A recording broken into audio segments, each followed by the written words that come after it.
Garage. Aquí cabe todo el cine. Con Eric Estrada.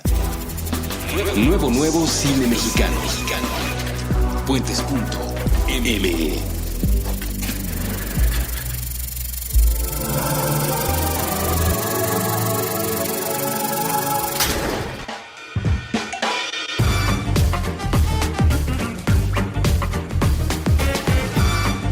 Hola, muy buenas. Están ustedes escuchando el nuevo episodio del nuevo cine mexicano aquí en Cine Garage. Antes de comenzar la plática con Harry Sama, que es el invitado de esta tarde, les queremos presumir que ya tenemos bisutería fina en la tienda Puentes. ¿Qué es bisutería fina? Nada más y nada menos que el cuarto material de estudio de Apache o Raspi. Y se trata de un álbum decorativo que busca trascender el formato CD, que es algo que no trae. O sea, si ustedes compran Apache o Raspi, no va a llegar un CD, lo reemplazan por un objeto ornamental que pretende habitar un lugar especial en su sala, estudio o recámara, como lo haría una pintura o un póster. Una serie numerada y firmada en tinta dorada por Apache o Raspi está en exclusiva en venta en puentes.mx/tienda. Así que vayan para allá, encuentren el suyo. Y ahora sí, vámonos con el episodio del nuevo cine mexicano. Como les dije, Harry Sama viene a platicar con nosotros sobre su nuevo documental, Sunkarraku. Es japonés y dentro del programa, Harry no es japonés, el nombre del documental es japonés. Y ya les explicaremos por qué se llama así y lo que significa.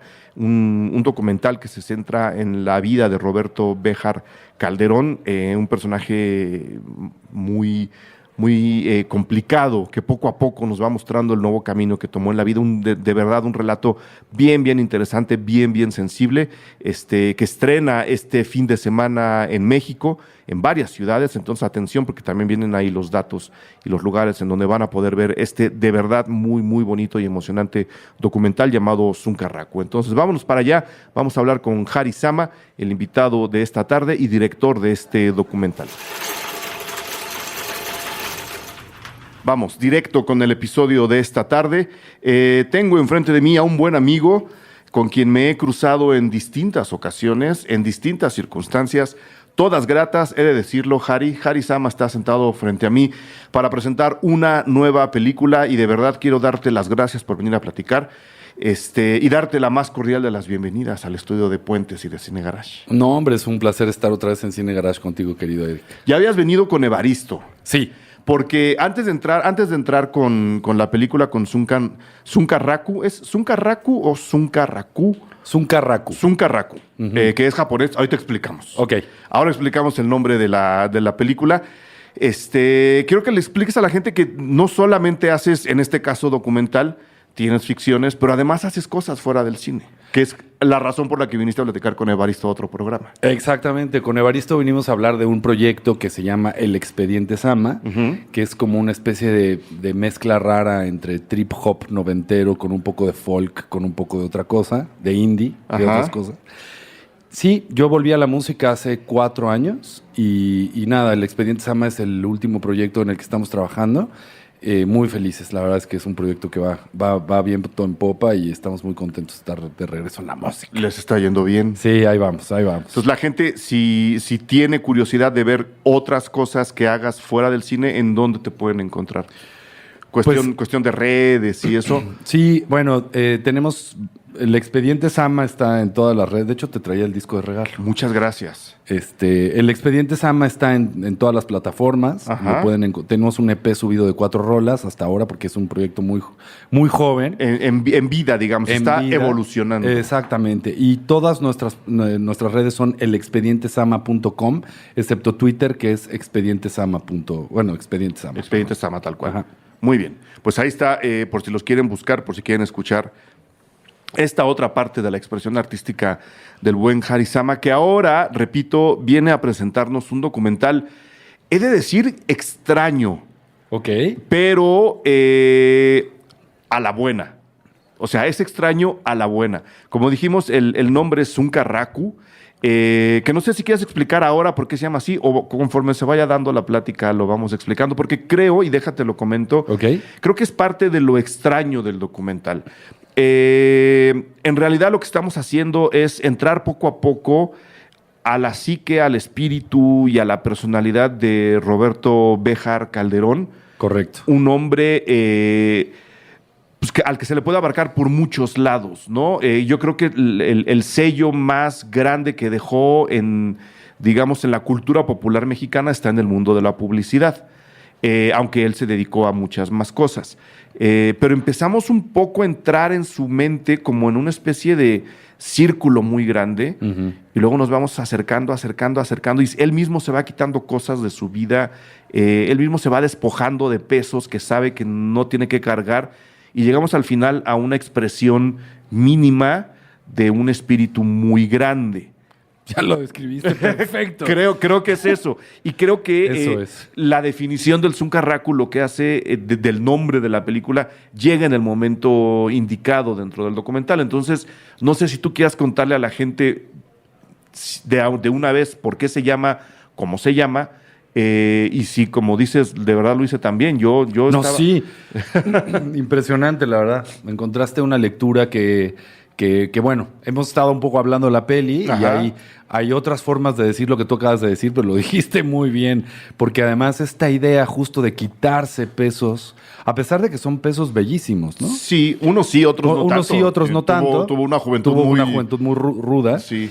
Y muy intensa, Sí. Pero algunos de estos pesos a veces en nuestras vidas pueden ser muy bellos, ¿no? Uh-huh. Y a veces de todas maneras parece que el universo agradece cuando uno va a lo simple, ¿no?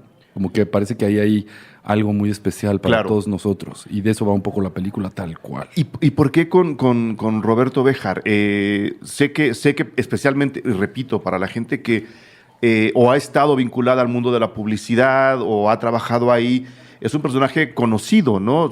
Creo que me atrevería yo a decir que muchos de sus anuncios se deben poner en escuelas o en agencias de publicidad como, mira, quiero esto, pero en versión 2018. O sea, me atrevería yo a decir eso, ¿no? Hizo grandes pequeños clásicos de la publicidad en México. Sí, yo me pregunto si eso sucede así en las escuelas de publicidad, no lo sé. Yo no sé, yo digo, no debe haber escuelas, pero algún maestro deberá poner sus ejemplos, incluso sin saber que son de Roberto. Sí. Lo cual me hace preguntarte, ¿por qué con él? ¿En qué momento él lanza el gancho o tú encuentras el anzuelo de él para contar su vida? Porque cuenta toda su vida en el documental.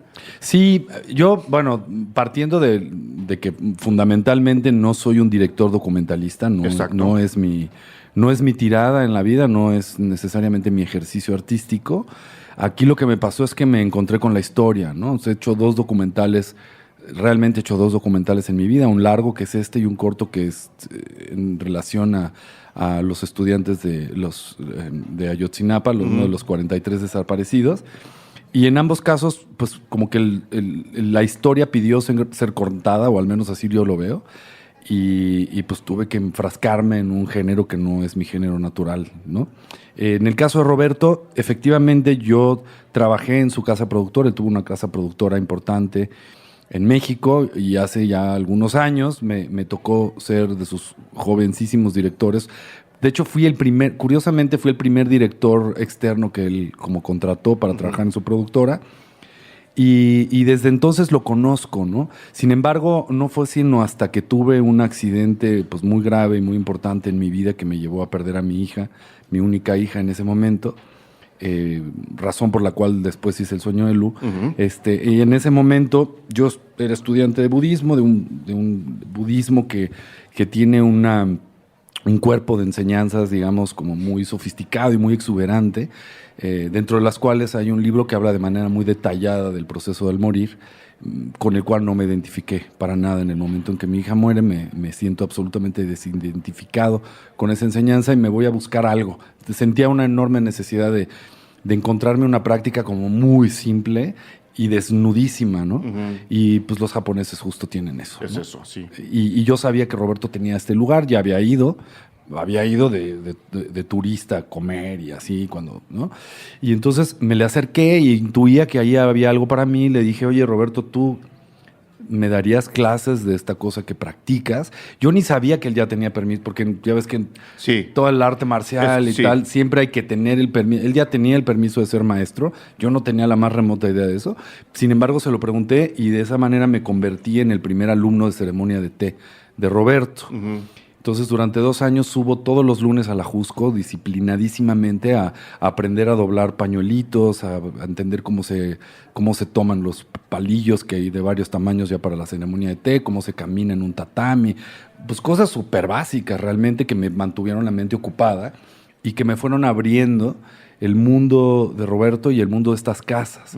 En algún momento tengo una epifanía muy profunda en la que literal me doy cuenta el nivel de trabajo inaudito que llevó tener estas casas ahí en el Ajusco, que es un ejercicio de construcción sofisticadísimo que no te das cuenta al principio. Al principio son Sí, como tú lo ves como una casa común y corriente. de adobe, ¿no? Como con materiales muy, pues muy simples, adobe, techos de pasto, ¿no? Tatami, no sé cuánto. Y poco a poco que fui entendiendo, ok, no hay tornillos, o sea, todo está ¿Es hecho cierto con- eso? ¿Que no hay un solo clavo en toda la casa? no hay clavos. Hay 1 millón de nudos en toda la propiedad. O sea, literal hay una forma ritual de hacer estos nudos y literalmente entre las cercas y las casas hay 1 millón de nudos en esta propiedad de la Jusco. Y de ahí para el Real, ¿no? Entonces, poco a poco voy entendiendo esto. Tengo esta epifanía y digo, no, esto alguien tiene que enterarse porque además es una propiedad privada. Y entonces la idea primera es contar la historia de cómo existen estas casas de té, que son una especie de monasterio de té casi imposible de existir fuera de Japón, en el Ajusco, ¿no? En la Ciudad de México. De ahí viene la gran pregunta de cualquier contador de historias, que es ¿por qué? ¿Por qué? ¿Por qué alguien necesita hacer una locura de este tamaño, ¿no? 40 años dedicados a tener una especie de escultura viva, ¿no? Y en el por qué empiezo a averiguar cosas. La vida de Roberto es tan exuberante que hay mucho que tuvo que quedar fuera, entre la poesía, que también hizo poesía, muchas filmaciones de cosas en animación. Es sobrino primo, hermano de Frida Kahlo. Conoció a Alan Watts, que es de los personajes que llevó el budismo a América al mero principio. Se carteó con Frank Zappa, cosas rarísimas, ¿no? Y entonces, en todo este proceso, yo decido que quiero hacer su biografía porque me parece una metáfora perfecta de lo que es un camino de vida. O sea, que es finalmente lo que en mi cine, o trato de reflexionar en el cine que hago, que es cómo el dolor y la muerte, qué pasa con eso y de qué manera los procesos introspectivos nos llevan a tratar de entender un poco qué demonios estamos haciendo aquí, ¿no? ¿Es una metáfora o es un ejemplo? Es un ejemplo. Es un ejemplo. Porque para mí también es un poco metafórico porque en ese sentido es como un fractal, ¿no? Es un ejemplo de una forma muy extraña de hacerlo, ¿no? Muy exuberante, muy excéntrica si se quiere, pero muy bella, ¿no? De buscar una conexión, ¿no? Siendo que empezó la vida Roberto muy desconectado, ¿no? Con una niñez muy fuerte, muy atormentada, en la que todo es agresión, todo es desconexión. Él lo dice, o sea, yo lo que aprendí en esa escuela, que hasta donde descifré, es lo que ahora es el Colegio México. Correcto. Cuando era internado. Pero sigue existiendo la original en Nacoxpa. Sí. El colegio está en Acoxpa, el instituto está acá en Popo. Exacto, en la del Valle. Junto a Plaza Universidad, sí. Ajá. Es el mismo terreno, pero no es la misma escuela. Exacto. O sea, pero sí son maristas. Son los maristas, pero sí. ya no es internado. Ya no es internado. Sí, y él lo dice, lo que yo aprendí en esa escuela es que el mundo era mi enemigo. Así es. Y eso lo piensa un niño de 10 años. Sí. O sea, cuando él lo dice, está contando su etapa de vida de los 10 años. Así es. 6 años de una intensidad pues atroz, ¿no? En una época que, bueno, yo no quise profundizar en eso porque, insisto, hay otros documentalistas. La historia que estabas contando era otra. Era otra, ¿no? Pero sí, el tema del abuso sacerdotal hacia los niños, tanto sexual como de otras índoles, ¿no? De violencia física. Y incluso entre los mismos internos, ¿no? Como en esta búsqueda de definición personal, pues hay mucha violencia, ¿no? Lo que ahora se conoce como bullying. Ahora es el bullying, ¿no? Antes era cabuleo. Exactamente. Entonces sí, empieza la vida con eso y después hay esta búsqueda de conexión, ¿no? Y yo lo que pienso es que al final cuando la violencia o el dolor no tiene la posibilidad de transfigurarse o de sublimarse, ¿no? Pues se convierte en violencia directa y es cuando vemos estos abusos que se repiten o esta violencia que se repite, el famoso sicario que su papá lo golpeaba y cosas por el estilo, Claro. ¿no? Entonces me pareció que era una historia muy relevante, además, si bien no viene desde ese lugar, pero para un México convulso como el que estamos viviendo me parece que es interesante simplemente abrir juego de otras opciones de transfiguración de la... ¿no? Como de la violencia. A mí me llama mucho la atención la forma contrastada, especialmente con el fondo de esa primera parte del documental.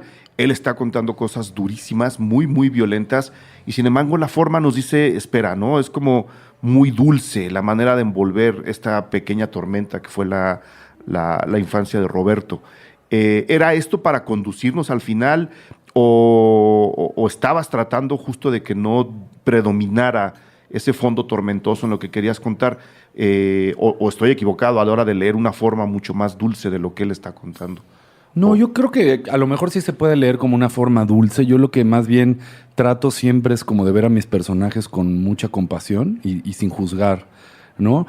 Y como desde siempre pensé que la estructura, digamos que las estaciones de la naturaleza podían servirme como para estructurar y como para hacer una especie de simetría entre una vida humana y la vida normal de la naturaleza en la cual las cosas mueren y nacen y mueren y nacen como un proceso absolutamente natural, que nosotros a través de la razón, no es que lo enturbiemos, pero sí tratamos de poner cosas que a lo mejor no están, que simplemente pues, nos disolvemos y ya está tanto como una flor.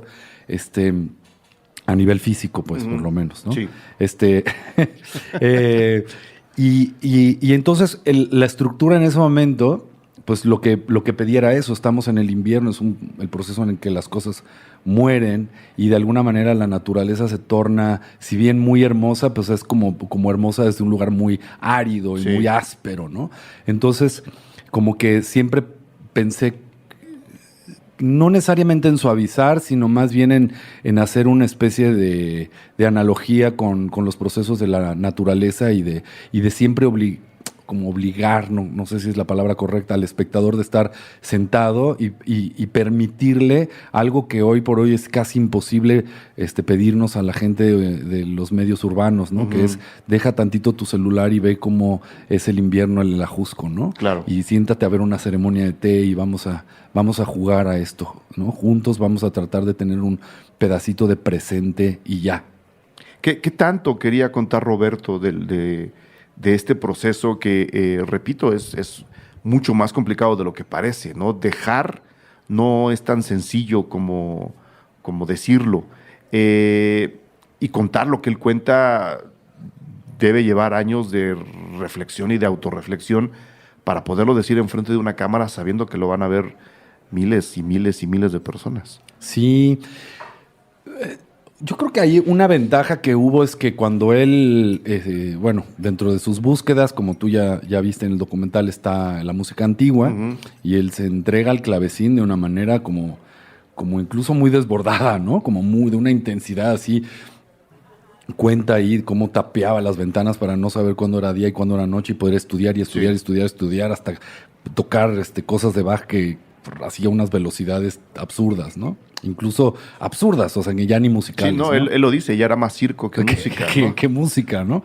Y entonces cuando él tiene ese rompimiento personal muy fuerte, pues inicia un proceso psicoanalítico muy importante y es un proceso muy largo. Entonces siento que eso ayuda a la película, ¿no? Y a mi proceso con él, porque de alguna manera ya había transitado estos parajes como de reflexión, ¿no? Como para tratar de acomodar las cosas, ¿no?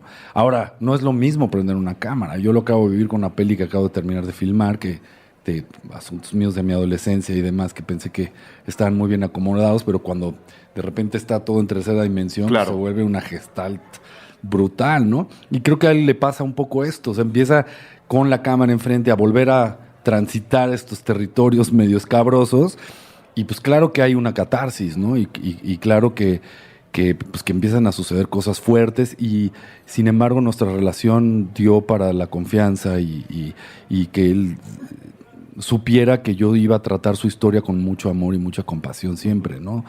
Y no iba a mostrar nada que él no quisiera que se mostrara, ¿no? Y sin embargo se arrojó así al vacío y dijo cosas tremendas, ¿no? Sí, yo lo vi muy, como muy sincero, como muy entendido de lo que él mismo vivió y cómo lo tiene él acomodado en su mente. No que no se conmueva, de hecho, hay por lo menos 3 de tus entrevistados, que es la siguiente pregunta, hay por lo menos 3 de tus entrevistados que ves cómo se les quiebra la mirada y empiezan a llorar, ¿no? Sí. Contando cosas tan sencillas, ¿no? O sea, a mí me conmovió mucho Don Cuco, Don ¿no? Cuco, Que, sí, Don que es Cuco. ¿cómo le llamaríamos? El maestro carpintero. El maestro ¿no? carpintero que le ayuda a consolidar esta visión de la casa de té, cuando dice que los elementos con los que hizo la casa están vivos, se le quiebra la mirada y se le quiebra la voz. Sí. No sé si ahí se dio cuenta de todo lo que había pensado en su vida o no, pero le pasa al propio Roberto y le pasa a otro invitado.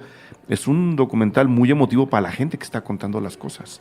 Sí, y siento que eso es algo que yo sí estoy como permanentemente buscando al momento de hacer las películas, que es que a quien las estamos haciendo nos provoque cosas. O sea, no me gusta vulnerar ahora sí que a mis sujetos ni a mis actores, ni en este caso a Roberto gratuitamente. Yo me expongo igual que ellos, pero siento que el cine y el arte en general, desde donde yo lo veo, tiene que tener una cierta, como un cierto riesgo, y que en ese riesgo hay mucha oportunidad de mirar a las sombras de frente, y siento que mirar a las sombras de frente, bien entendido, puede ser un proceso muy curativo. Entonces yo lo hago, la verdad es que estoy continuamente buscando métodos y fórmulas para entrarle desde ahí a la actuación, por ejemplo, o a esto, ¿no? Y tengo no sé, tengo la esperanza de que al hacerlo de esa manera también va a conectar con alguien que esté buscando este tipo de cosas, ¿no? O sea, no es para todo el mundo, por supuesto, pero que sí. Entonces sí estuve abiertamente buscándolo. Incluso también tuve la oportunidad de entrevistar a muchos de sus amigos de ProMúsica, que es este grupo de música antigua que buscaban la difusión y la reflexión alrededor de la música antigua, donde había gente pues muy relevante como Julio Estrada, como Nicolás Echavarría, que no mucha gente sabe que él era músico antes de ser documentalista. Yo no sabía que era músico, que había sido músico. La leyenda dice que Roberto Béjar le dio su primer cámara de 16 milímetros y juntos arrancaron el documental de María Sabina, ¿no? Por ejemplo. Pero el tema es que en ese momento son músicos, y también pues a todos les pedí lo mismo, tratemos de reflexionar sobre, y Nicolás habla de cosas muy importantes, ¿no? De por qué dejó la música, que él lo tiene comprendido, pero a partir también de un proceso como de introspección, ¿no? Julio Estrada pues es un personaje, claro, es como el coprotagónico para mí en esta película, y es un contrapeso padrísimo. Porque se roba un par de minutos. Muy chingones. Sí. A mí me gusta. A mí me mucho. gusta que se los robe, sí. Sí, porque además él tiene una visión del arte y como de la vida, es muy duro, ¿no? Es como un cuate muy disciplinado y dice cosas muy bellas también. Sí. ¿Y cómo decidiste que fueran ellos? ¿Cómo fuiste convocando a esta lista de entrevistados que abarcan prácticamente todos los periodos de la vida de Roberto? Ese sería parte de la respuesta, pero sí, luego es también de, a ver, ¿quién no quiere hablar de Roberto o quién sí quiere hablar de Roberto? Sí, ahí también eso, y de pronto más bien a la hora de estar filmando me doy cuenta, oye, qué increíble, estos eran como los punks de la música antigua, es una cosa rarísima, ¿no? Porque estas cosas que cuentan, no, y nos íbamos en las noches al desierto de los leones y nos encuerábamos y cantábamos, no sé, gregorianos a 4 voces y tal. Y, o sea, yo hacía lo mismo, pero pues oyendo a los Sex Pistols, claro, ¿no? Con unas botellas de ¿qué año mezcal. Estamos hablando? O sea, esta parte de su, digamos, visión romántica de la vida, como lo ponen ellos mismos, ¿de qué año estamos hablando? 60. Son los 60, Son los ¿no? 60. Pre-hippies, ¿no? Ajá, pero estás hablando de un grupo de gente además súper intensa, ¿no? que vivían como románticos, Sí. ¿no? Como simbolistas franceses. Así uno vivía abajo de los puentes de París y eso, ¿no? Estos desnudos y bebían alcohol y oían música fuerte, ¿no? Toda esta idea como muy romántica de lo que significa ser un artista, ¿no? Un ¿Por músico. qué tenemos perdida esa buena parte de historia mexicana en cuestión artística en este caso, ¿no? Con este grupo de jóvenes que se reúnen a tocar todo lo que pasó. O sea, cuando tú estudias, por ejemplo, el nacimiento de los hippies en México, todo el mundo se va a Kerouac y todo el mundo se va efectivamente a María Sabina y se van con Burroughs y todos los beats que anduvieron por acá. Pero ¿por qué no hemos querido rescatar cosas como las que tú plasmas en el documental en esa parte de la historia? ¿Qué miedo le tenemos a ese tipo de vidas que hubo en México? Me llama muchísimo la atención porque fíjate que ahora estoy terminando esta peli Esto no es Berlín, que me llevó a hacer una... bueno, yo conozco eso porque lo viví de primera mano, ¿no? Pero de todas maneras me acompañé con mis actores, que eran un grupo muy nutrido de actores, éramos como 15, a hacer una investigación sobre el nacimiento del arte de los 80, o sea, de los artistas que en los 80 estaban entre los 17 y los 30, ¿no? ¿Qué estaban haciendo? ¿Dónde? La Quiñonera, ¿sabes? Los pop-ups, que ahora se llaman pop-ups, los pop-ups de expos en el centro, cuando el centro no estaba gentilizado, toda esta cosa clandestina, maravillosa, donde nacieron. O sea, estamos hablando de gente como Gabriel Orozco, Damián Ortega, Rubén Ortiz, Francis Sale. O sea, estás hablando de que los 80s literal fueron el semillero de artistas súper, los mismos Quiñones, el Taca, de una banda muy importante, y se sabe poquísimo, ¿no? Y se documentó, me imagino que habrá fotos y habrá pósters y, o sea, está eso ahí puesto, Está ¿no? eso, y lo más cerca, o sea, y los artistas saben, han estudiado. Tuvimos la oportunidad de escuchar a la directora bueno, ahora me olvidé, pero del MUAC, que tiene todo el registro, digamos, histórico del arte en México, y sí tienen cosas, sí, Claro. pero no hay un trabajo serio, ¿sabes? De investigación y documentación que puedas accesar con facilidad. No existe, ni ahí. Entonces imagínate este grupo de músicos, ¿no? Como Luisa Durón o José Antonio Guzmán, que son grandes clavecinistas, pues en un país donde en el fondo pues no sé qué tanto público sigue teniendo la música antigua en México. Seguro que lo tiene su fiel público, pero no necesariamente es un público muy masivo y como que, no sé, aun cuando tratas de averiguar de arquitectura mexicana te vas a encontrar con aprietos. Sí vas a hallar, por supuesto, pero te va a costar un poquito de trabajo. Siento que no necesariamente somos un pueblo que respeta mucho su pasado y que respete mucho su mezcla y ¿sabes? Y como sus pasiones. Bueno, habiendo elegido los invitados, me imagino que a la hora de las pláticas, particularmente con Roberto, como dices, salieron muchas cosas que era muy interesante tener, pero que no estaban contando la historia que tú querías contar. Sí. Y sin embargo, y ahí es donde está parte de lo extraño de la película que te comentaba yo hace rato. Okay. Sin embargo, hay una parte en la que dices, pues el señor le entró al cetrería, se llama el arte de volar halcones. Entrenar y volar halcones. Entrenar y volar halcones.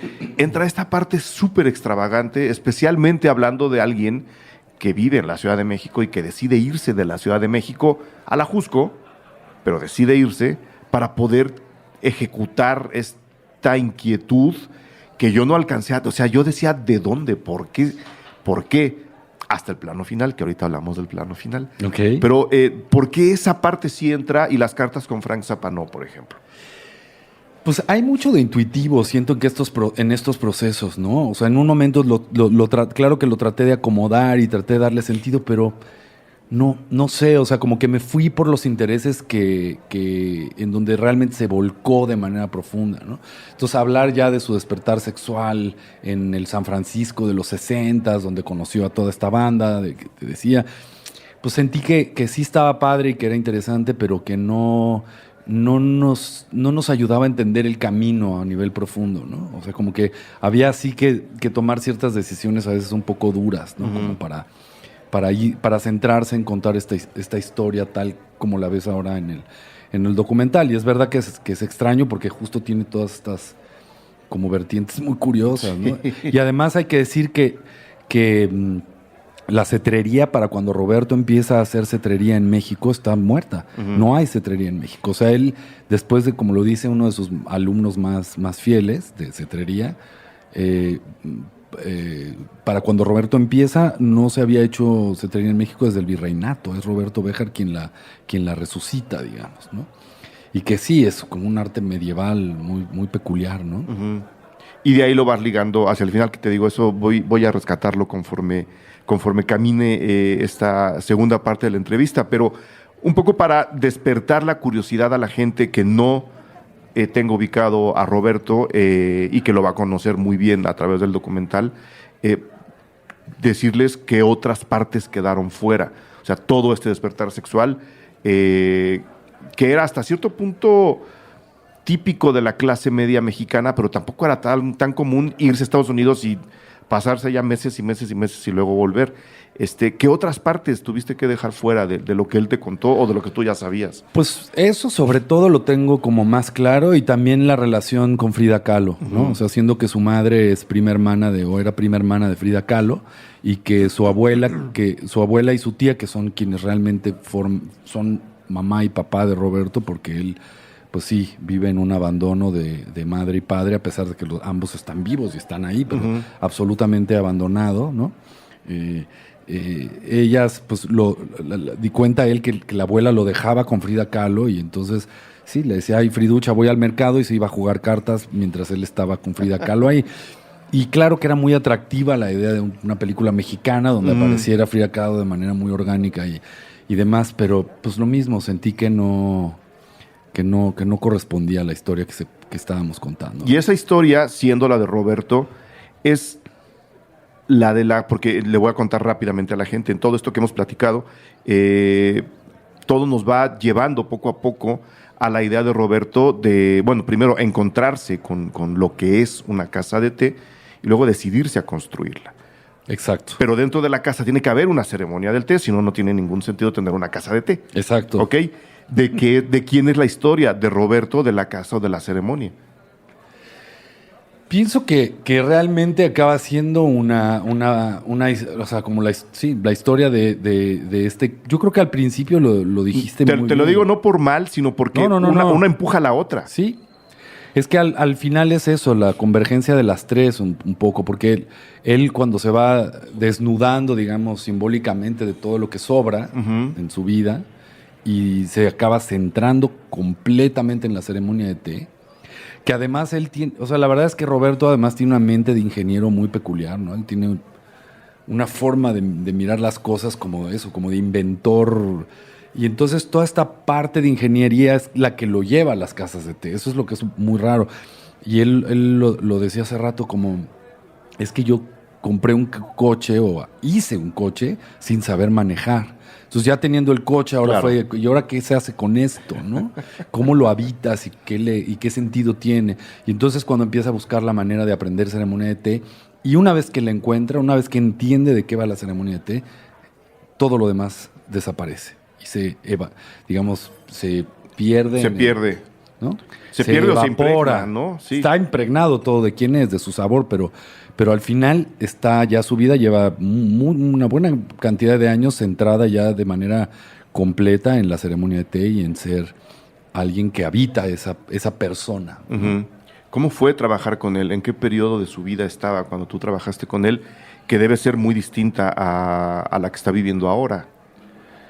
Siento que no tanto, porque cuando él empieza a mí a darme clases, el hecho de yo... No, pero hablo de cuando trabajaron juntos. De hace 1000 años. Porque, por eso te digo, son dos modos de ver la vida, tanto tuya como de él. Sí.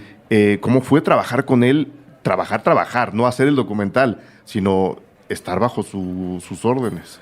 Pues mira, es que realmente no estaba bajo sus órdenes. Él me dio muchísima libertad. Yo llegué como un director más de su compañía, y a mí justo como que llegar a trabajar a Focus, así se llamaba su empresa. Además, para los publicistas que anden por ahí perdidos escuchando esto, Roberto era, digamos, él trabajaba en una agencia que fue como el equivalente a la Z Films del Negro González Iñárritu, que fue una agencia impresionantemente importante. Que también fue publicista, ¿no? No, pues a eso se dedicaba. Sí. Antes de Amores Perros, Sí. él hizo una carrera de publicista. Muy brillante, además. Muy brillante, Sí. diga lo que diga ahora, ¿no? Y aparte en una agencia que tenía sus propios clientes y que ellos mismos hacían su propia creatividad, que era una cosa rarísima. Y hubo un ejemplo semejante en los 70s, 80s que se llamó Noble y Asociados, que es una hacienda, una especie de construcción a estilo hacienda que hay en Constituyentes, subiendo, ¿no? Y él trabajaba en la casa productora de esa agencia, ¿no? Más tarde se convirtió en Focus. Yo llegué ahí y ahí explotó mi carrera de publicista. Yo en ese momento tuve como una explosión en la que mi trabajo se valoró muchísimo y me volví como un poco uno de los directores del momento en el ámbito publicitario. Entonces, pues él me dejó, ¿no? Me dejó hacer y me dejó hacer y me dejó hacer. Y me dejó ahí rockstarear, ¿no? Me miraba desde lejos como, supongo que pensando, la juventud, ¿no? Sí. Por esa época, pues, Viéndose un poco él mismo, ¿no? Pues sí, yo andaba muy reventado y muy loco, no hacía otra cosa más que trabajar y reventar, ¿no? Y sí, eran momentos completamente distintos de la vida, sin duda, ¿no? Él trabajaba muchísimo, también era una persona muy dedicada a su profesión, ¿no? Y nada, bueno, Roberto no hizo una carrera como cineasta, a pesar de que tiene uno de los documentales más bellos de tradiciones mexicanas que yo he visto en mi vida, que espero que se pueda dar a conocer. Dura media hora, así que es difícil de la ceremonia y el ritual completo que se hacía en Cuetzalan desde elegir el árbol para volar, ¿no? Los voladores. Los voladores. Y es impresionante ese documental y además está hecho a principios de los 70, son unos rostros y una forma de hacer las cosas que no existe más, ¿no? Y luego te lo reencuentras como maestro, porque no es lo mismo maestro que profesor, especialmente en este caso. No. Es un maestro de la ceremonia del té. Así es. Y yo lo que sí te puedo decir es que desde que lo conozco, yo trabajando en su productora, yo veo a alguien que hace negocios de una manera, se comunica con los demás de una manera, se relaciona consigo mismo de una manera que desde ese momento yo digo, bueno, aquí yo tengo mucho que aprender de este hombre, ¿no? Y aprendo en ese momento lo que puedo y sí, más adelante se vuelve ya mi maestro ¿Eso fue lo que aprendiste práctica. al hacer este documental? ¿O aprendiste algo más de él a la hora de decir, este es el corte final del documental? Sí, o sea, siento que sí me fue quedando muy claro la sombra y la fragilidad de Roberto, que siempre es como mucho más interesante ver a un personaje desde su fragilidad y ver en lo que se ha convertido, ¿no? Porque pues sí, es un maestro, es alguien al quien ya en esta última etapa, estos últimos 11 años que literal llevo siendo alumno de Roberto en la ceremonia de té, pues he aprendido mucho más que la ceremonia de té, de orden, de disciplina, de concentración. De concentración, de compasión, de mirada, de belleza, de muchas cosas, ¿no? Que además me he podido llevar al cine, que me he podido llevar a mi vida cotidiana también, ¿no? Pero saber lo frágil, saber que viene de esa familia, que viene de esas roturas y de esas cicatrices y que en cierto sentido eso por ahí sigue, ¿no? Porque además así somos, ¿no? Ok. Eso no desaparece. Te voy, a menos que quieras subrayar algo, especialmente de la gente que te acompañó en este viaje, te voy a explicar rápidamente antes que se me acabe el tiempo. Claro, sí.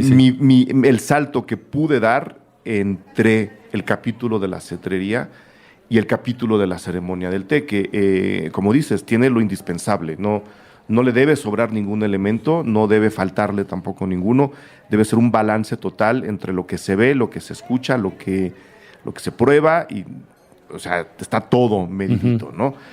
Y cuando él explica lo que él sentía cuando volaba a sus halcones, es un poco lo mismo, ¿no? Porque, como dices, quizá hay mucho rollo por fuera, traer al halcón y traer el guante y enseñarlo, pero cuando la cetrería es lo que es tener al halcón volando, él tiene un elemento fijo en el cielo, que es el equilibrio perfecto entre lo que él está haciendo abajo y quien lo está viendo desde allá arriba. de esa simpleza a la simpleza de la ceremonia del té es donde yo encontré el salto. Dije, claro, este hombre sabía lo que estaba buscando, incluso antes de darse cuenta de que estaba buscando la ceremonia del té, para sanar lo que tú quieras o para expresar lo que tú quieras. Pero ahí es donde yo encontré la liga entre lo que él estaba haciendo de una vida quizá demasiado frondosa hasta llegar después ya a algo más centrado y más concentrado y más balanceado. Y por eso, y no voy a decir cuál es, por eso me gusta el plano final del documental. Porque dije, creo que no estoy tan mal. No, totalmente. Creo que si lo pusieron al final es porque alguien por ahí, o por lo menos intuye que no estoy tan loco. No, absolutamente de acuerdo. No digas cuál es el plano final, la gente tiene que ir a ver el documental. Sí, vayan. Pero bueno, eso te lo quería decir porque me pareció un salto muy valioso, ¿no?